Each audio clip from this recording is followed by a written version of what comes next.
अस्सलाम वालेकुम viewers, welcome to my channel, welcome to another video.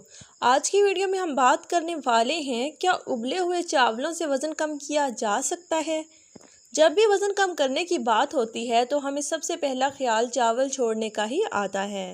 तो आज की वीडियो में हम बात करेंगे क्या वाकई चावल वज़न बढ़ाते हैं, क्या इन्हें छोड़ने से वज़न कम किया जा सकता है। चावल अनाज की वो किस्म है जिसे गंदम के बाद सबसे ज़्यादा खाया जाता है। ये ना सिर्फ आसानी से तैयार किए जा सकते हैं बल्कि हर जगह दस्तयाब भी होते हैं। लेकिन उन लोगों के बारे में क्या ख्याल है जो वज़न कम करना चाहते हैं? क्या चावल इनके लिए मौजू हैं या उबले हुए चावल इनके लिए मुफीद साबित हो सकते हैं? चावल ग़िज़ाइयत से भरपूर होते हैं, लेकिन कहा जाता है कि इसका ज़्यादा इस्तेमाल वज़न में इजाफे का सबब बनता है। तो क्या उबले हुए चावल वज़न कम करने में मदद दे सकते हैं या ये भी आपको मोटा बनाते हैं?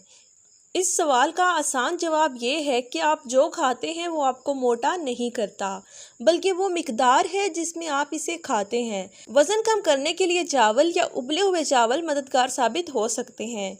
यहाँ सबसे अहम बात यह है कि आप चावल की किस्म और कितनी मिकदार में खाते हैं। इससे आपको चावल वज़न कम करने के लिए अच्छा जवाब मिल जाएगा। सफ़ेद चावलों के मुकाबले में भूरे चावल वज़न कम करने में मददगार साबित हो सकते हैं। ताहम सफ़ेद चावल एतदाल में खाना भी बहुत अच्छा है। अगरचे सफ़ेद चावल भूरे चावलों के मुकाबले में कम ग़िज़ाइयत रखते हैं, लेकिन ये जिस्म पर मनफी असर नहीं डालते।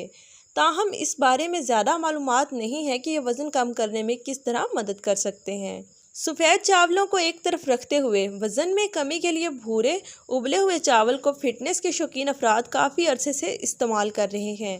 तहकीक में कहा गया है कि जो लोग सारा अनाज बशमूल होल ग्रेन चावल खाते हैं, इनका वज़न इन लोगों से कम होता है जिनका वज़न बढ़ने का ख़तरा कम नहीं होता।